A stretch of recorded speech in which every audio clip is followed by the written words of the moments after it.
بسم الله الرحمن الرحيم الحمد لله رب العالمين صلى الله وسلم وبارك على نبينا محمد وعلى آله وصحبه أجمعين أما بعد. So last week we stopped on page 278, which is the section of akhlaq, character. And we only finished the last one last week, which was truthfulness, a sip. And now on 278,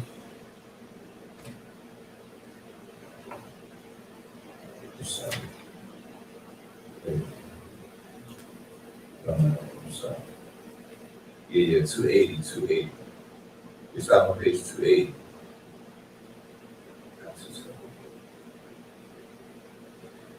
طيب قال رحمه الله والأمانة. The second of the 10 character traits that he spoke about, or that he mentioned, is al-amana, which is translated as trustworthiness.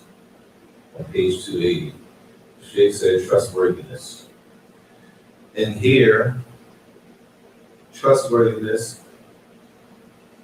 here it's talking about the entire religion. The entire deen is an amana, is a trust that the believer is commanded to carry out. There's no option for the Muslim or if they're going to practice their deen or not. Free will is there to practice the deen or not to practice the deen. But the person who takes their free will and they don't practice their deen, then there's a consequence for that. So in that regard, there is no option whether you're going to be obedient or not be obedient. Disobedience to Allah means that a person does the haram, is punishable, it's a sin, and a person can be punished by Allah. So in that meaning, there is no option on if on the deen or on not on deen. Because not deen or not practicing the deen means that a person, we open ourselves up to, number one, sin, and number two, being punished by Allah subhanahu wa ta'ala. So in this case, the amana here, as he says further down, وَالْأَمَانَةُ بِمَعْنَاهَا عَامٌ تَتَنَاوَلُ الدِّينَ كُلَّهُ, that the amana, the trustworthiness here, includes everything from the religion. Everything from the religion. And to show how serious the amana is of the deen, he mentions that ayat where Allah said, إِنَّا عَرَضْنَا الْأَمَانَةَ عَلَى السَّمَاوَاتِ وَالْأَرْضِ وَالْجِبَالِ فَأَبَيْنَ أَنْ يَحْمِلْنَهَا وَأَشْفَقْنَا مِنْهَا.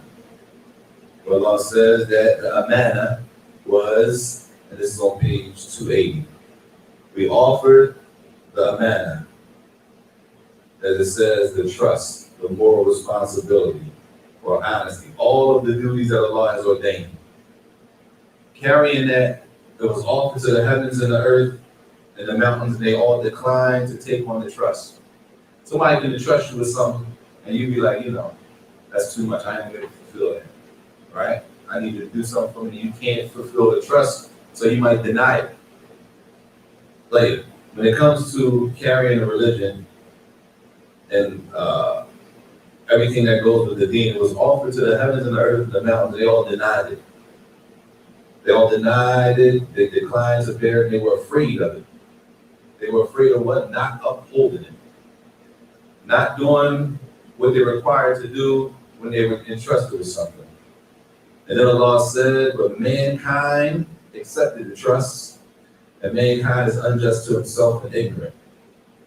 This is to show how important the amana of our deen is, because eventually, if we want to see some serious change, we gotta get serious.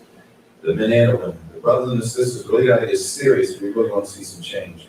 If we're comfortable with our houseway stuff going, and it's casual and it's convenient to be Muslim at times, and then when it's not convenient, we don't really give any importance to the religion. If we're comfortable with that, then we shouldn't expect no major changes in front of us. If we want to see some major changes, then we need to get serious and see what, and understand the responsibility that's on us. Later, he says, in another ayah where Allah broke down, Allah specified, as he said, Shyness, وَالنَّاسِ بِذَلِكَ يَنْقَسِمُوا إِلَىٰ أَقْسَامٍ ثَلَاثَةٍ. There are three groups when it comes to who are the people who uphold the amana, the trust of implementing the religion, and who doesn't. There are three groups. Allah created us for worship, and He created us to obey Him, to be obedient. As Allah created us. Before Allah created us, we were nothing. We didn't have anything. Allah created us and gave us everything we need to live. Right? With that, everything He gave us from what we love and what we don't love. Right? From what we love. The trials that we go through, everything, right, is part of the dunya, the life that we live. Like, when it comes to this dunya, there are three groups of people. There are three groups of people. As Allah mentioned in the next ayah, which is in Surah Al-Ahzab, ayah 73. Allah said, وَلَا يُعَذِّبُ اللَّهُ الْمُنَافِقِينَ وَالْمُنَافِقَاتِ وَالْمُشْرِكِينَ وَالْمُشْرِكَاتِ وَيَتُوبُ اللَّهُ عَلَى الْمُؤْمِنِينَ وَالْمُؤْمِنَاتِ وَكَانَ اللَّهُ غَفُورًا رَحِيمًا, which is on page, that's the bottom of 280 and up on page 281. That Allah will punish the hypocrites, the male hypocrites and the female hypocrites. Allah will punish them. And the men and women who are the mushrikun, right? Those who worship other than Allah, those who disbelieve in Allah. And Allah will forgive and pardon the repentance of the believers, whether they're men or women. And Allah is all forgiving, most merciful. So in this verse, they is broken down into three groups of people, right? Allah will punish the munafiqun, the munafiqeen and munafiqat, the male and the female hypocrites. Those who, as it says, the first group, those who claim to preserve the trust on the outside. They claim on the outside that they're Muslims, but in reality, they really don't believe, right? Apparently, they look like Muslims. And that's all we're required to do regarding those people. If they look like Muslims and they say that they're Muslims on their tongue, that's all we have to go by. We can't look into a person's heart and say, oh, this person's really a hypocrite. They're not really Muslim. Right? How do we have the ability to do that? Except if the person was to tell you that they're not Muslim anymore, Allah protect us all. So He says the first group, those who claim to preserve the trust on the outside, but inside there is ruin and destruction. Right? Adab. That's the munafiq. At the inside, they really, really don't believe. But what's apparent to the people is that they're believers. That's why Allah said He will punish the male and female hypocrites, not just the male hypocrites, not just the female hypocrites. Allah said He will also punish the mushrik, the male and the female disbeliever, the one who worships other than Allah will be punished. It's a punishment. Hopefully, disbelief in Allah and disbelief in the Prophet ﷺ warrants a punishment, right? Just like belief in Allah and His Messenger warrants a reward. So He says the second group, Allah al-amana fi zahirihi wa batinihi. So the first group, they held up the amana, the trust, apparently. It looks like they deem it, as we said. It looks like they deem it. The second group, they don't hold the amana, not internally or externally. Meaning they don't believe and they don't put on a front as if they do believe. Right? The mushrikeen. Those who worship other than Allah, those who disbelieve in Allah. That's the second group. And then Allah said the third group is the group حَفِظَ الْأَمَانَ فِي الظَّاهِرِ وَالْبَاطِنِ. This is the group that those who preserve the trust, whether it's apparent, you can apparently see it from them, and what's on the inside. They truly believe in their hearts. These are the believers. These are the three groups that Allah mentioned when it comes to upholding the trust. The trust of what? Of carrying out and implementing Islam. There are people, and it is not our job to find out who they are, right? But there are people who are called hypocrites, right? They look like Muslims and they really don't believe. It's not our job to seek them out and try to pull the wool from over them, right? It's not our job to do that. But is it a group of people who do that? There's a group of people, and Allah spoke about them in the Quran. It's a surah named that from in the Quran. Right? Just like there are a group of people who sometimes people leave Islam. But what is that? Apostasy.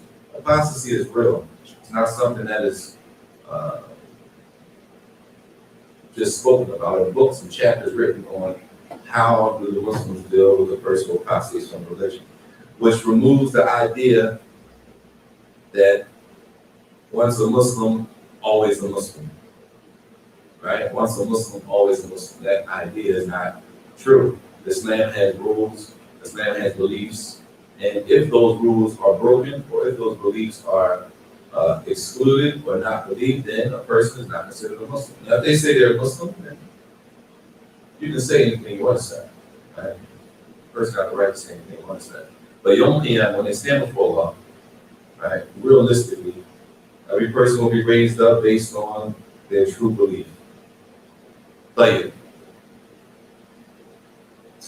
he says, وَمِنَ الْأَمَانَةِ حِفْظُ حُقُوقِ الْعِبَادِ والوفاء معهم فيما اؤتمنوا عليه من الأقوال والمصالح أو المنافع أو نحو ذلك. And this is basic Islam 101. This is basic Islam 101. Again, he said the trustworthiness is the entire religion. And that's on page 280.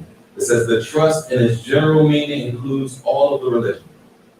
Like, so from the religion is what's on page 281 now. Included in the trust from our deen, from Islam, what is on the Muslim is preserving the rights of the slaves and fulfilling what you have been entrusted with. Which, what does that mean? Preserving the rights of the slaves. Sometimes, a lot of times, people talk like this. You have to preserve the rights of one another. But what does that even mean? That means that family, whether they're Muslim or non-Muslim, your family has a right over you, meaning you have an obligation towards your family members, whether they're Muslim or they're non-Muslim, right? Whether they're close family members or, as we say, not so close family members. There's a right that you owe them. Neighbors have rights that we owe them. Our wives have rights that we owe them. The husbands have rights that we owe them. The children have rights that we owe them. The parents have rights that we owe them, right? The general people in the community have rights that are owed. The street, the road has a haq. The road has a right, meaning it is on us to fulfill the rights and give everybody what they deserve to get, right? Every mother, Islamically, every mother is owed a level of respect, whether she's Muslim or not, right? Her right, Islamically, is to be respected. That means we have to give our mothers respect. That's her right. Of course, if she tells us to do something that Allah commands us not to do, and we don't obey her or follow her in that. But generally, outside of the things that the Muslim is prohibited to do, the mother is owed. She has a right. That means it's on us to fulfill it. We have to give it. So yeah, everybody has rights around this. Now, understanding those rights is a different thing. If we don't understand it, it don't mean that we don't understand it. We don't know who don't have rights over us. That doesn't mean that those rights don't exist. It just means that we're ignorant. We don't know what we're doing. And we need to learn the basics of our religion. And that's why he says, from the trust is fulfilling, it says here, preserving the rights of the slaves. Well, who are the slaves? Who are the slaves here? The slaves of Allah. Huh? The who? The Muslims only are the Muslims the only slaves of Allah? All the creation, everybody. Protecting everybody's rights is from our deen. Now, so that means you can't just violate nobody because they're not Muslim. We don't have the green light Islamically to do that, which used to be a practice. It used to be a practice that if they're not Muslim, so we can just take them, right? We can just take them.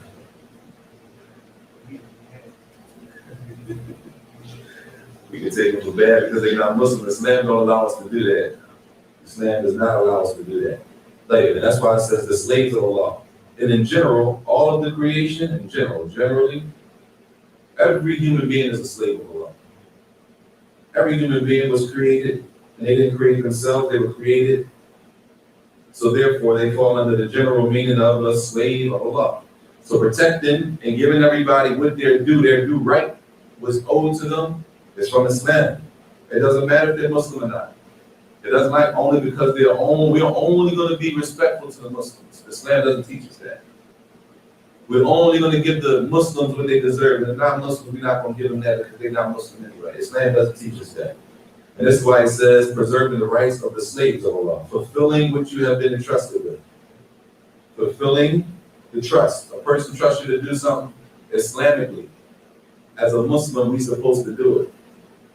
And again, the fact that we even have to say Islamically, right? Muslims, we live as Muslims. We shouldn't have to say Islamically, right? We live as Muslims.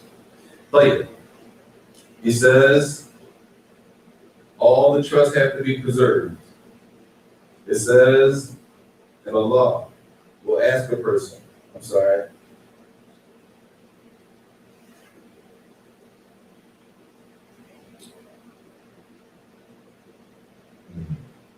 it says here, O Masalih, O Manafit, O Nahbidadika. The things that are beneficial and harmful should be kept away from people. So some things, and this is an important point, some things are a general benefit. There are things that are generally beneficial for human beings, right? And then there are things that are generally harmful for human beings. The Muslim is obligated to preserve that, to protect that also. So for example,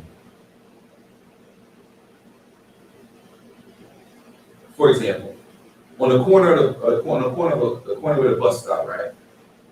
You know, I don't know what you call it. The bus stop, and they had a little, the little shelter.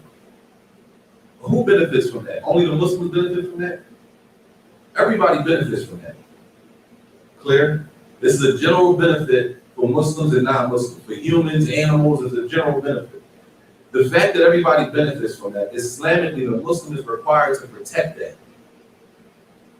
Because who benefits? The Muslims benefit from it, and all human beings benefit from it. Islamically, as Muslims, we're required to protect those type of things. Meaning, and this is why it's not allowed to urinate in a place like that. Because once you urinate in a place like that, what happens? Nobody benefits from it, right? It's a general benefit that everybody benefits from. And the same thing is the opposite. If you were to urinate in a place like that, it's a general harm. It's not like you can urinate in the shelter where the bus stops and none of the Muslims are going to be bothered by it, only the non-Muslims will be. It's not going to work like that, right? It's a general harm where everybody is harmed. So things that are a general benefit for society, the Muslims are required to protect those general benefits. Clear? Things that are generally general harms for society, the Muslims are directed and commanded to stay away and try to keep those harms from harming people. And that goes a long way when it comes to, for example, especially in our time, like right now, when you have community meetings, right? You have a community meeting about gun violence. Is the gun violence only affecting the non-Muslims or affecting everybody? It affects everybody. It's a general meeting. Is it non-Muslims there at the meeting? Right?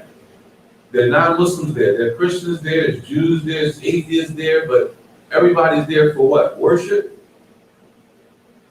They're not there for no worship. It has nothing to do with worship.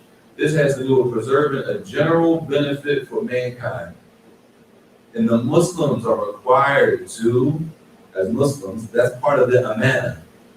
Part of the trust that we have as Muslims is helping the society we live in.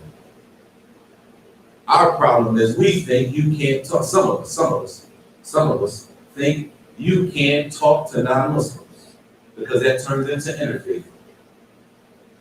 So they've taken something that has to do with worship or whatever they call it, they made that. So now you can't have a discussion with a Christian or a Jew about how we're going to stop gun violence in the city. How does that make sense? Islam, how does that make sense? What from the religion will prevent us from doing that? That's the question. We got to figure out, Islamically, why would we be able to talk to a Christian or a Jew and we suffer from the same problem? This has nothing to do with Ibadah, nothing to do with worship. Muslim kids are being killed, Christian kids are being killed. We got a problem on our hands as a whole. From the amana is that this is a harm for everybody. So the Muslim is supposed to help stop that harm.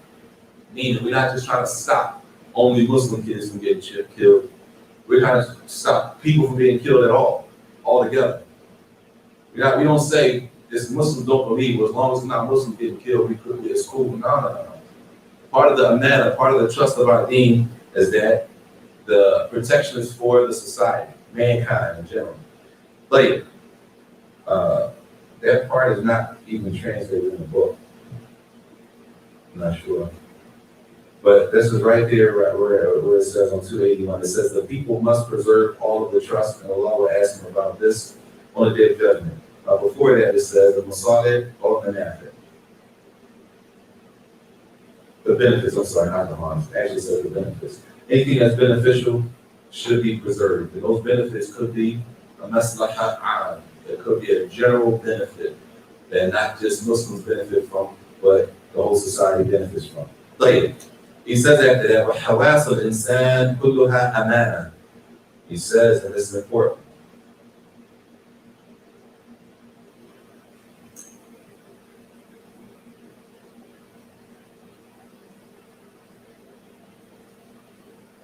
you got the book here? You see that? Later, it says here, it's not in the book, y'all, it's not translated.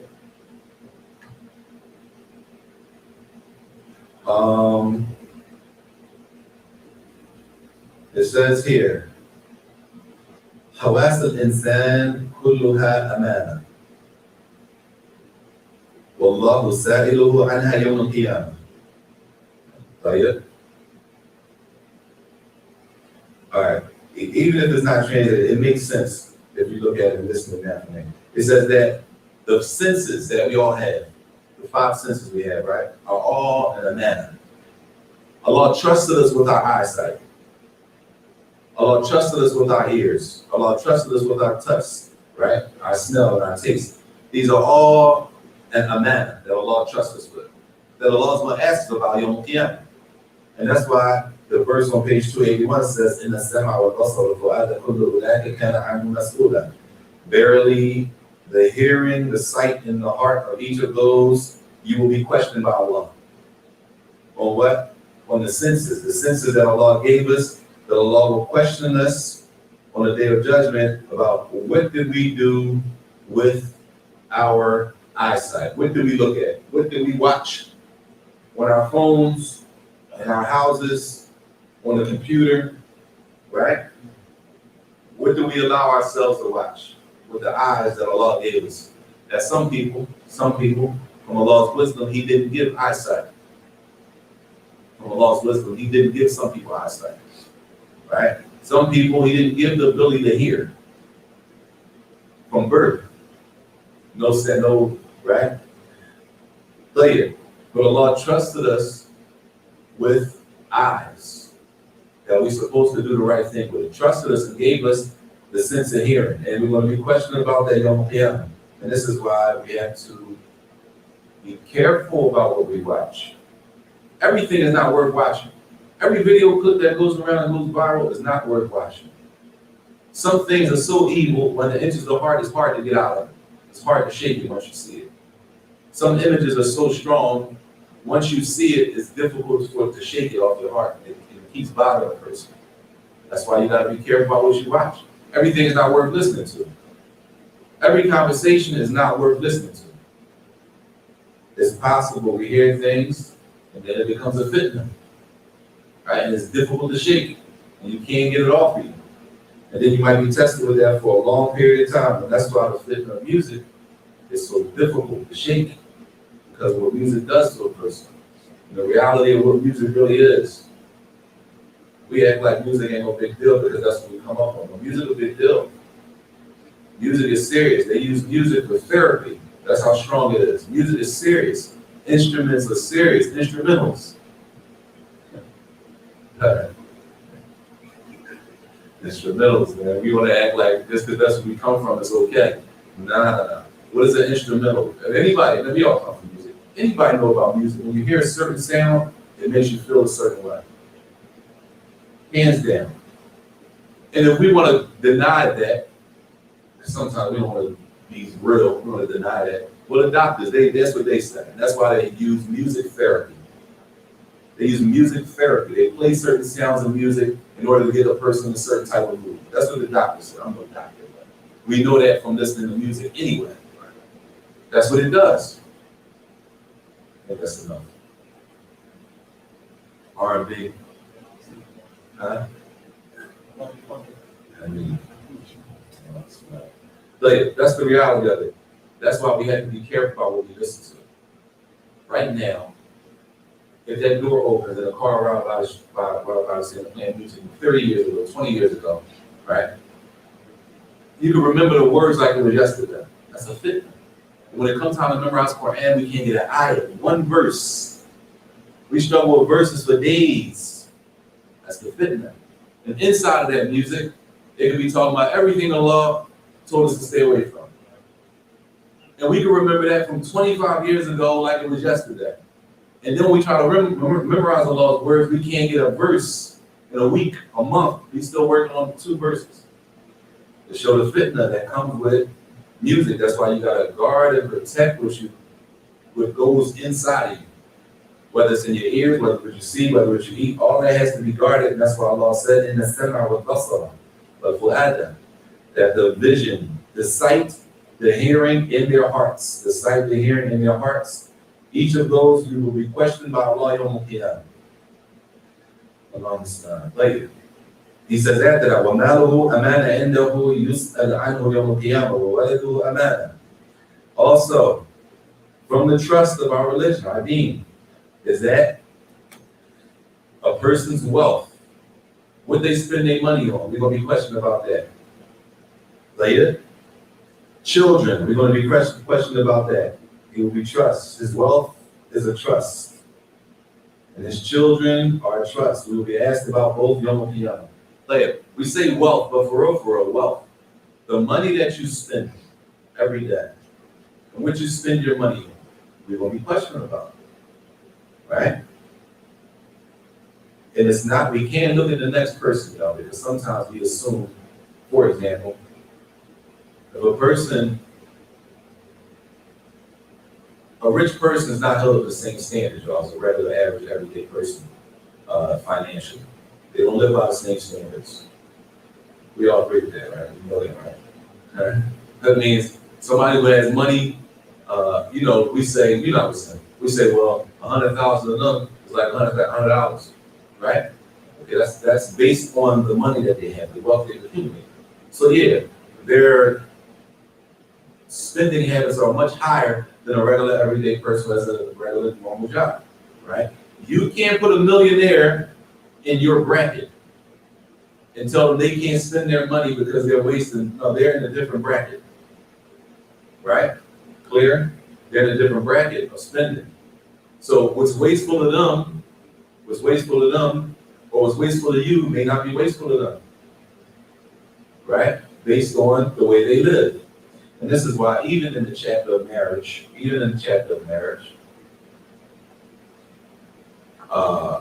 when a man marries a woman, he's obligated to keep her at the standard she's used to living at. He's obligated to keep her at least at what she's used to. Clear? If she's from the projects, then anything above that, right? At the least. Right? Meaning, not wrong, sister, from the project. I'm making a point. If her income is at that level,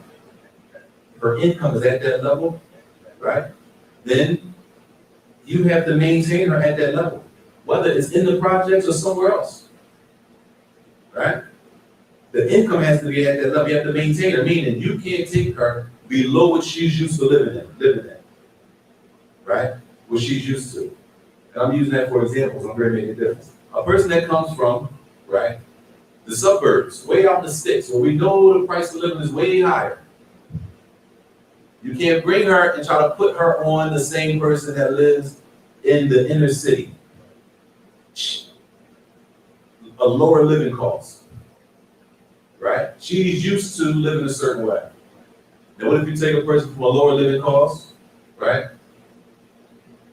Shady. I said the projects intentionally because I know how we think. I want to be clear what I'm saying. I'm not trying to say it wrong coming from the projects. I want to be clear, right? The income level is a lot lower. I got a project that I had, and I spent 200.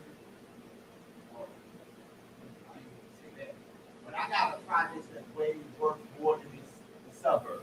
Right. Because it's a project. Right. So you can't say project. Good. You're right. You got to say income. The income level. The income level is right. The income level is a lot more specific, meaning it's a low income. Right. A person that comes from low income, you can't keep comparing to a person who comes from a high income situation. They're different. They're used to different things. So one person might look at it like, okay, you coming from that income level, you should be spending like that.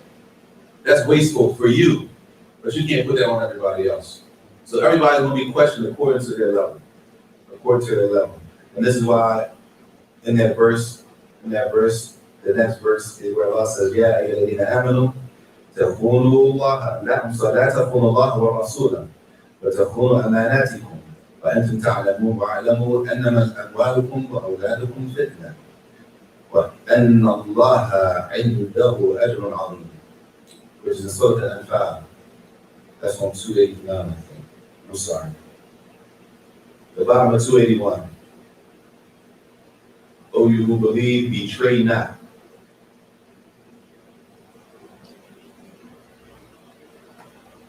Betray not Allah and His Messenger, nor betray knowingly your amana, the things that you've been trusted with, and know that your possessions and your children are but a trial, a test, and surely with Allah is a mighty reward. Later, don't betray Allah. It says, don't betray Allah, don't betray your messenger. And don't betray the amana, the things that you weren't trusted with. Like,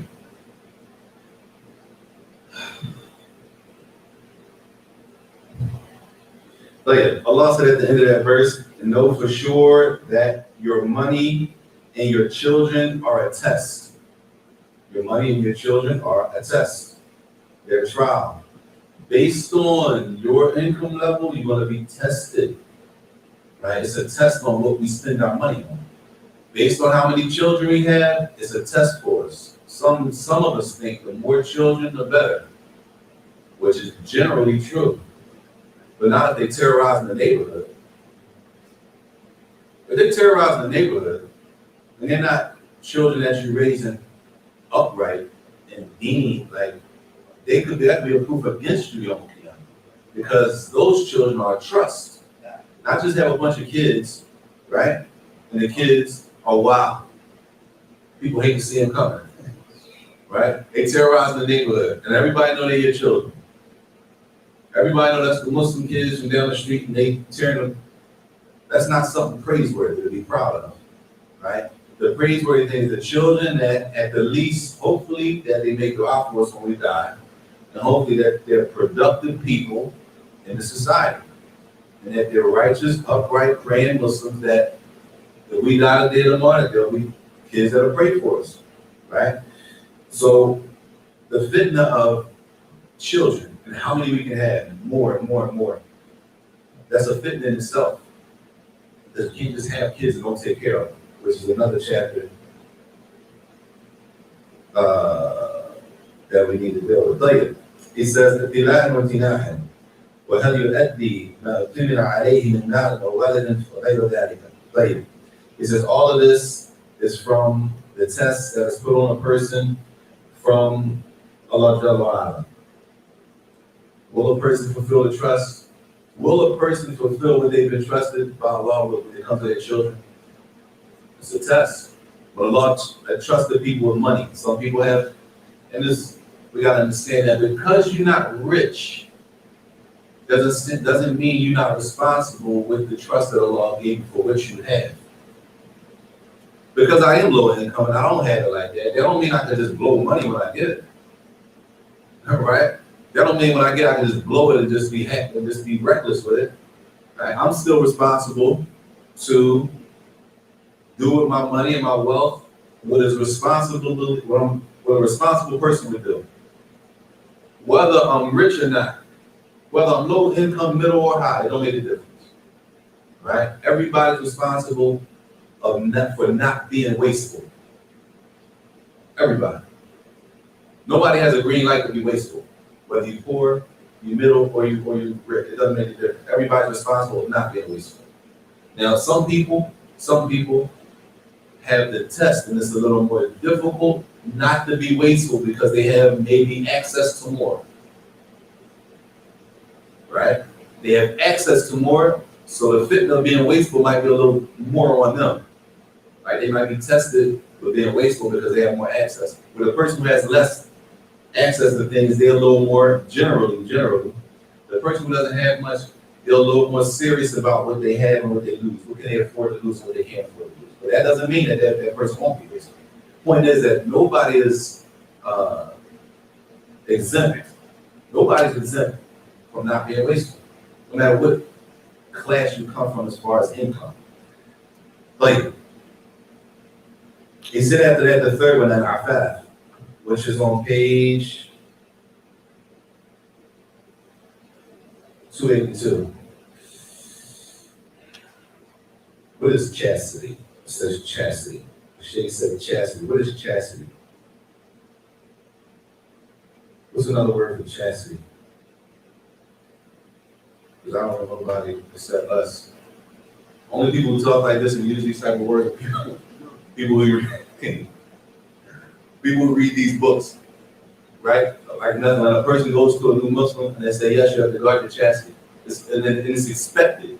We expect that she understands what that means. But what's another way to term that? How else could you tell her? What else could we say? Or at the least, even if we want to use that word, we got to make sure people understand the words that we say. So if you say chastity, you got to make sure the person understands what the word means. You know what I'm saying? Even if you don't use another word, if you use a word, you should make sure that the person understands what that word means. Saajid? What else could we say for chastity?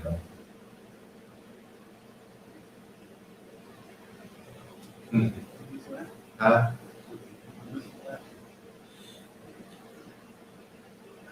Say it again? Huh? Staying away from impermissible actions. It's a new Muslim. You say you gotta stay away from impermissible actions. Yeah, everything gotta be digested. If only a certain group of people you talking to can digest it, that's a problem. Because the deen is for everybody. The deen is not just for a certain level of people. A person with a certain level of vocabulary is going to understand Islam, and if their vocabulary not on that level, they're not going to understand it. No, the deen is for everybody. What you say, sis? It's a mic up there, sis. Just turn it on so I can hear you because the AC running and all that. Say what? Good? You say good? It says, guard your goodness. Guard your goodness. Guard your goodness. So what? The word in Arabic is afaf. What would you say to a sister? What would you say? I'm just saying, it says pure, guard your purity. Saajid.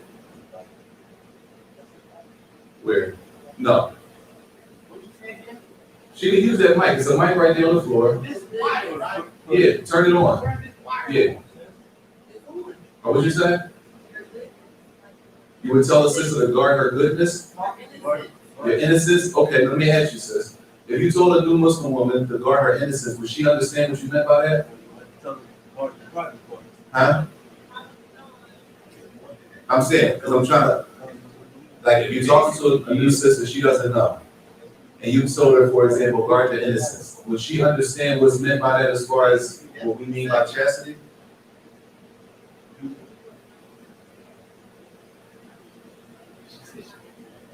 She wouldn't know? Oh, she wouldn't know. Play it. Well, let's go through it, and then we can figure out at the end how we need to explain it to people when we say chastity, right? Pure, guard your pureness.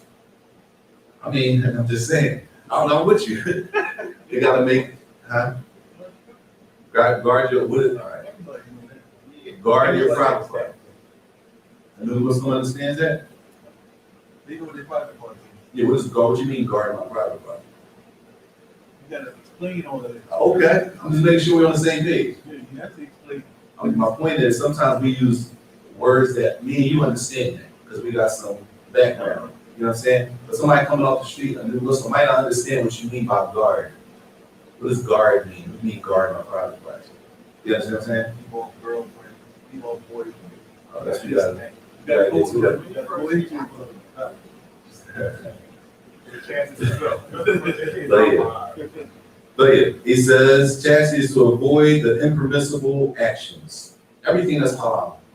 So it's not just boyfriend and girlfriend, everything that's haram, right? And then it gets specific. It says sins and lewdness.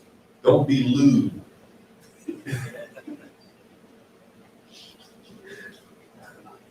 Huh? Yeah. So being chaste is not just right. Staying away from sins, also not being lewd. And I'm that because I just want to make sure that we're using words that we're familiar with. Because why? If you're talking to people with words that they don't use, what you're saying doesn't mean anything. It means nothing if you say to a person, make sure you're not being lewd when you're outside. All right. It don't mean nothing if you don't know what lewd is, right? Or even simpler than that. If they don't know Islamically that something is a sin, and you tell them to stay away from sins, make sure you stay away from sins. If they don't know that Islamically that's a sin, it doesn't benefit them, right? If a person don't know that Muslims are not supposed to get tattoos, right? It's one of the major sins. Tattoos are one of the major sins. But a Muslim doesn't know that, right? How do you think they're going to stay away from it if they don't know it's a sin?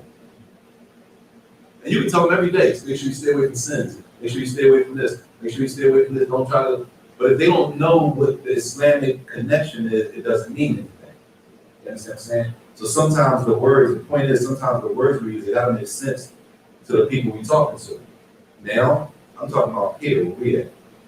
I could be wrong. I don't know people who really, sometimes some of the words that we translated, I just like to make sure we understand them where we at so we can on the same page. Or else it's not gonna make sense. And the majority of the time, a lot of people don't like to say they don't understand. They'll just be like, inshallah, and not know what you're talking about. Like, if a sister doesn't know, or a new Muslim don't know, if they don't know that you're not supposed to have a boyfriend, or you're not supposed to have a girlfriend, how would they know to try to stay away from that if they don't know that that's a sin? You understand? So to say just the word sin, okay, that's like murder. I ain't gonna kill nobody, nothing like that, right? But there's other things that are sins also. That if a person don't know that the word sin like in that area doesn't really hold any importance to them. Play it. He says to stay away from all the haram and all of the lewdness. Anything, any type of sin, anything that's haram, anything that the law said don't do, anything the Prophet said don't do, to stay away from. Those are impermissible. Those are not allowed Islamically. Any sin, anything that a person can be punished for in the hereafter, to stay away from. Allah and the Prophet, so they tell whatever they tell us to stay away from. No, that's not right.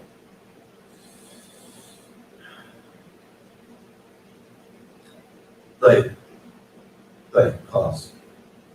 Like Allah said in that verse right there on page 282, and let those who find not the financial means for marriage keep themselves chaste.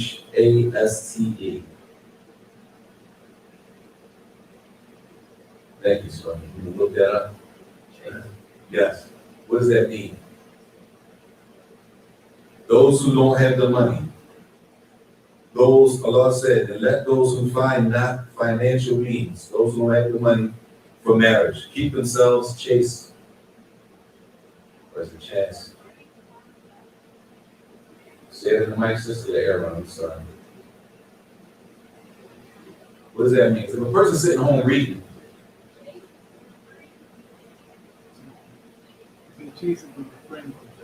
to refrain from things. So, let's apply. Let those who find not the financial means for marriage to refrain from things. It gotta make sense. What does that mean? To refrain from things. What does it say? Definition. Y'all gotta use, now hold on, sis, I'm gonna have to grind on up a little bit. Y'all asked us to get the mic. We got the mic, that long cord and all that. Y'all, I mean, it's three, no, it's on, the three fans running and the air running, so I can't really hear what you're saying. But if you turn that mic on, it'll be a whole lot easier. This is Shay talking to the mic. Inshallah, because sis, they don't have the answer up here. And you know how y'all usually have the answers when they, you know. What she said? But chaste and chastity is similar. Okay. Chaste is basically not pertaining to sexual intercourse. Sexual, all right, there we go. You gotta be clear. Sexual intercourse, cool. You can turn it up. Shukran, okay. It is? No, I gotta be turned up though. Later. So now it makes sense. And let those who find not the financial means for marriage keep away from sexual intercourse. That makes sense, don't it? Later. That means a person is guarding their chastity to protect yourself. Why? Because Islamically, sexual intercourse is preserved is only for the spouse, people that are married. Later. Until Allah enriches them of His bounty. What does that mean? And I'm doing this, y'all, because it could be a person at home and they just read this. When they're home, right? It says, until Allah enriches them of His bounty. What does that mean? Stay away from those who do not find financial means for marriage until you're able to what? How would you be able to marry? Huh? You're into religious people? What is provisionally? You can't be talking to people like that, man. You cannot, yeah. And so Allah give them enough money. You're not talking to people like, if you said to a brother, man, when you get the provision, inshallah. Come on, I hate from you, I mean, it's Philly, man. People don't, unless it's me. Unless it's me. I could be wrong. I don't know people that's like, that talk like that, like people, provisions, and we can't, no. But until you get the money, until Allah give you the money, if you don't have the money to support a woman to pay for it, like you can't, you know what I mean?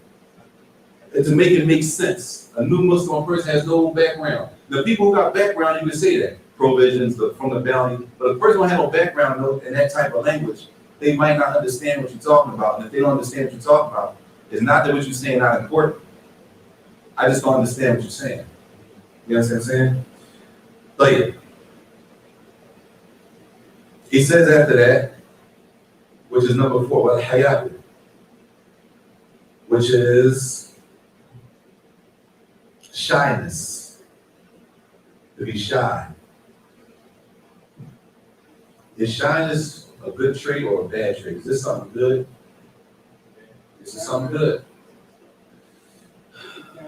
There was a time, huh? There was a time where shyness was not something good. And a lot of people do this when they're kids, as children. They want their children to do something, tell them don't be shy, right? So what does that mean? Is all shyness good? Huh? Is all shyness good or is all shyness bad? It depends. When is shyness not good?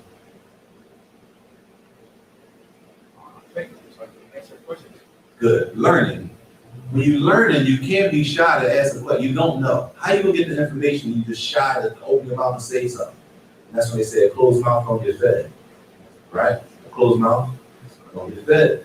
Like that type of shyness that you're too shy to ask a question when you don't know something and you keep yourself blocked out. And you box yourself out because you say, I'm shy, I don't really want to ask questions. You put yourself in a harmful situation because you're shy. In that case, that shyness is not something that's good Islamically. The shyness here, as he's going to get into the shyness that he's talking about here, this is on page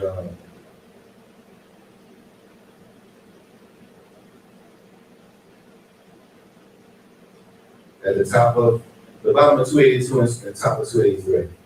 Shyness. الحياء says وخلق عظيم ووصف كريم يتحلى به المؤمن. That every believer, every person,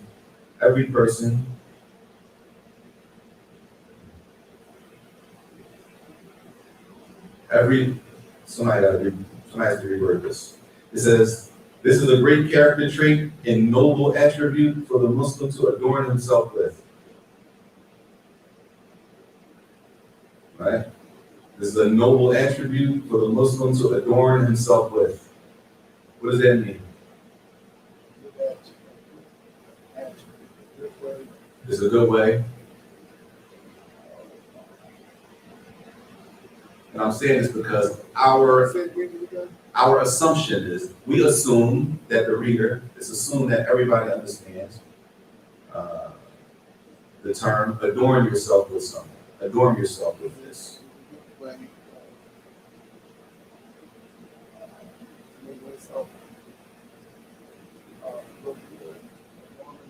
To make yourself look good? I wouldn't say look good. Like, that's cool. Yeah. Beautify yourself. Yeah, beautiful. To beautify yourself, to make yourself better.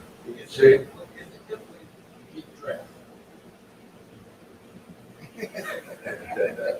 It's a good play it. It's a good way to get dressed with shyness. A hip way to. Hip is what they use for nobleness then. Well, he hip, so everybody look up to that. Okay. It's a hip way to get dressed. Now the shyness, he won't get into the details of what shyness means. To beautify yourself with something. Make yourself look better. I'm gonna ask y'all, brothers.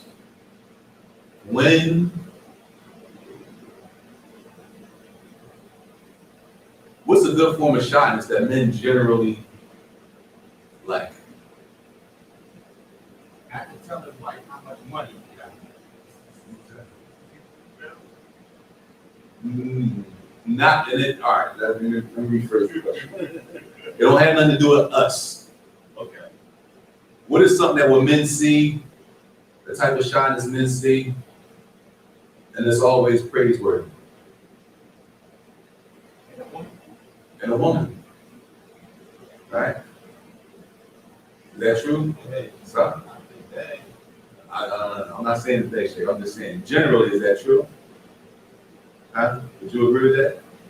I was asking. No, the fact that you said it by itself. Meaning, if men see a shy woman, is that generally a good characteristic? Huh?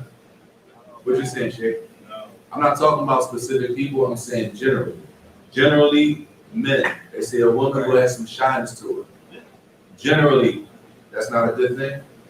Why not? They call it playing games. Most people don't want playing. What you mean playing games? She's a shy woman. Shy don't mean playing. That's what it would be. Nature. Men, she's shy. She's playing. Do you relate shyness to plainness? Oh, all right. Okay, all right, that's different shit. All right, my bad. That's my bad. In our time. What I'm saying is, yeah, generally, not 100%, not just 100%, but generally, shyness is a characteristic that men is attractive. Yeah. And the opposite is the same for men. If she's loud, if all in the out there, we say she in the way, that's like, right? And the opposite fits. If she's shy, it's a little more attractive, right? Later, he says, إذا نزع الحياء من المرء أثاره الخير. If the trait, the description of shyness is removed from a person, he says that the goodness is removed with that shyness being removed. The goodness is removed from a person with that shyness. Because shyness by itself stops people from doing certain things. Why? Because it's embarrassing. I'm ashamed to embarrass my people to do that. I ain't gonna embarrass you like that. I'm gonna be chill, even though I want to. Right? I'm not gonna embarrass you like that. So that shyness prevents us from doing certain things. And when the shyness is removed, when there's no shyness, then people do what? Whatever they want. When there's no shyness, people do whatever they want. This is on page 283 at the top. It says that shyness is removed from the person, he will be devoid of good, and he will not be concerned with the evil or corruption he commits. Based on what? Having no shyness. Right? And this is why the Prophet ﷺ said in the hadith that comes after, إِنَّ مِمَّا أَدْرَكَ النَّاسِ مِنْ كَلَامِ النُّبُوَّةِ الْأُولَى إِذَا لَمْ تَسْتَحِي فَاصْنَعْ مَا شِئْتَ. From the first speech of the prophets, that the prophets used to say, that reached the people is, the prophets used to tell their people, if you feel no shyness, do as you wish. A person with no hayat, no shyness, they won't do anything. Right? They do anything because they have nothing blocking them. There's no shyness to prevent them from doing anything. Right? Whereas if a person has shyness, they're more concerned about possibly their reputation. It means something.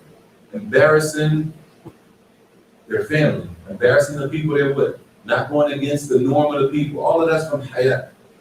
All of that's from shyness. Later, he said the greatest form of shyness is that a person has shyness of Allah Tabaraka wa Ta'ala, Khaliq al-Khalq al-Ajma'in, the one who created everything. That a person is shy in front of Allah. This is the greatest form of shyness, because we have shyness when we shy like we know. Right? I don't like everybody looking at me, that type of thing. I don't want too much attention on me. Right? People just naturally like that. But the greatest form of shyness is that a person doesn't want, that a person is shy before Allah. And he says, أَلَّا يَرَاكَ اللَّهُ حَيْثُ نَهَاكَ. That you're shy for Allah to see you doing something that He said don't do. That's a form of shyness. Right? We'd be worried about people seeing us. Somebody might record us and post it on the internet. Right? But in reality, the greater form of shyness is that you don't want Allah to see you doing something. Allah sees everything. They like to hide. You don't want Allah to see you doing something that He said don't do. And this is a form of shyness. He said, بَتَكُونْ فِي كُلِّ وَقْتِكَ حَيًّا مِنْ رَبِّكَ. But a person should be, in every situation, they should have shyness from Allah. And that should be a prevention from doing certain things. That I know Allah is watching. I don't want to do anything that's going, Allah said don't do it. I know Allah is watching. That's a form of shyness. But and that makes a person, that forces a person to encourage them to stay away from haram, not to go to certain places. That even encourages a person to stay away from the things that are disliked. Stay away from the things that are disliked. That's some shyness. Not that it's haram, but I don't even want nobody thinking. I'm not even going down there because I don't want nobody thinking I was coming out of the bar. I don't want nobody thinking I was coming from the party, so I'm going to go down the other block. Can they drive down that block? Yeah. But I'm going to stay away from that because I don't even want nobody thinking that. Right? And that comes where it says, مِنَ الْحَيَاءِ مِنَ الْعِبَادِ.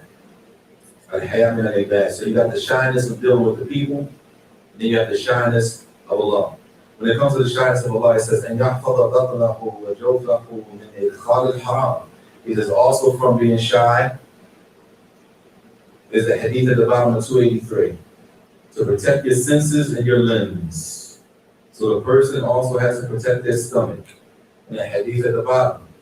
ولكن الاستحياء من الله حق الحياء أن تحفظ الرأس وما وعاه. It says the shyness from Allah in the true sense is to protect your head from and what it contains. Protect your head. What does that mean? To protect your head. What you put in your head. And how do you put things in your head? What you hear, what you see. This is from shyness, as you protect that. You're paying attention to what you're looking at and to what you're listening to. Then the hadith, the Prophet said after that, and وَتَحْفَظُ الْبَطْنِ وَمَا حَوَى. And to protect your stomach and what it includes, which means, how do you protect your stomach? You watch what you eat. which means what? Watch what you eat. What does that mean? Eating around. You are eating things that are haram, eating from haram money. Everything that goes in our mouth that we drinking, whether we drink water, juice, whatever we're drinking, that it should be from halal. Nothing haram. And if we know that somebody bought it haram, that it's stolen, we shouldn't drink it. If we know somebody stole the food, we stole this money, we shouldn't eat from that. That's from protecting what goes inside your body, protecting the stomach. Like, and then the Prophet ﷺ said after that, and reflect upon death and the trial. Reflect upon death. It says, وَمِنْ أَرَادَ I'm sorry. وَتَتَذَكَّرَ الْمَوْتِ وَالْبَلَاءِ. It's to reflect and think about death and the trial after death. This is also from Al-Hayat, shyness from Allah, that a person reflects and thinks about. You might not wake up tomorrow. There's no guarantee that we're going to wake up tomorrow. And everybody that we know and love wake up and they have to carry on with the rest of their day. And it's never done, as people say. And that's from the wisdom of burying the deceased quickly, is that the burden is lifted off the rest of the family once they put the body in the ground. Until the body is not in the ground, it's a burden on people. It's not over. It's over, but it's over when the body is buried in the ground. And there's no guarantee that any of us, no guarantee that we wake up tomorrow. There's no guarantee that we make it home tonight.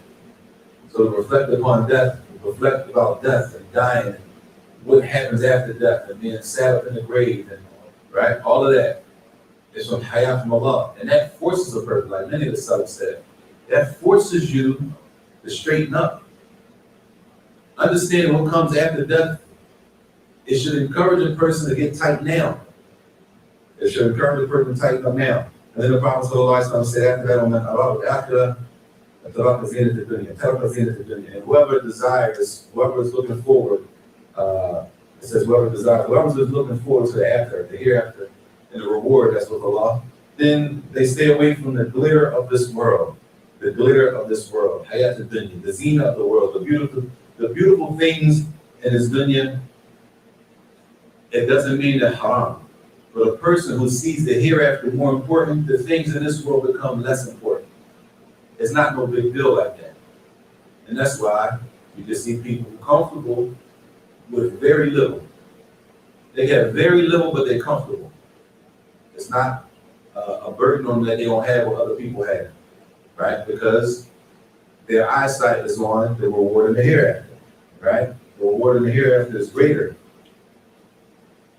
He says, sallallahu alaihi wasallam, whoever looks forward to meeting Allah on the last day, then they leave off the zina to dunya. And this is why many of the Salaf, they used to not just, of course, stay away from haram, but they will go to the extent, they will stay away from things that were permissible. Even if it's permissible, they will stay away from it. Why? Because something that's permissible is allowed, Islamically is allowed. But some could be permissible and it could distract you from Allah. Too much of it could be a distraction. Too much of your wife or your husband could be a distraction. Too much of your children and trying to please your children all the time can be a distraction. Right? It's a fitna. Right? Too much of something that's moved back can be a distraction. That's why many of the celebrations stay from, of course they would stay away from the haram, but even the things that were allowed, right? They would do the obligatory, they would do the sunnah. They would stay away from the haram, and they would stay away from the things that are disliked. But on top of that, they would stay away from many things that were allowed, mubah. Why? Because even those things could take you away from Allah's dhikr. Like we said, the last thing is that enters when it has to do with shyness is البعد عن المعاملات السيئة والتصرفات المشينة الأخلاقيات المذمومة فإنها كلها تتنافى مع الحياة. We will stop here, inshallah. He says here, and this is important, hopefully this. He said also included in this is to be shy to being shy when it comes to people, right? How by avoiding evil interactions with them. That when you deal with people, that you deal with them and you're fair. You're not trying to get over on everybody. You're not trying to get over on people. That's not fair. Islamically, that's not from hayat. Right? That you're trying to get over on people and trying to get over them. That's not the Islamic adab. The Muslim is not supposed to carry himself like that. Huh? He says, secondly, avoiding having evil character. This is also hayat with the people. That sometimes we got bad habits. Everybody got a bad habit, right? That you don't let that habit out on people. That's between you and Allah. But not that you come deal with people with that bad habit. Right? That's from hayat. That you don't want to deal with people and have bad, that you're known to have a bad reputation based on the way you carry yourself and the way you behave. Is that all of this is included in shyness? And inshallah, we'll stop there. So next week, unless there's any questions. If there's no questions, we'll start next week with the next one, which is courage. That's what he said, not being a coward. No spine, jellyfish. Saajid, you're done? No questions? There's no questions. Stop there. On page 284. وصلى الله وسلم وبارك على نبينا محمد وعلى اله وصحبه وسلم.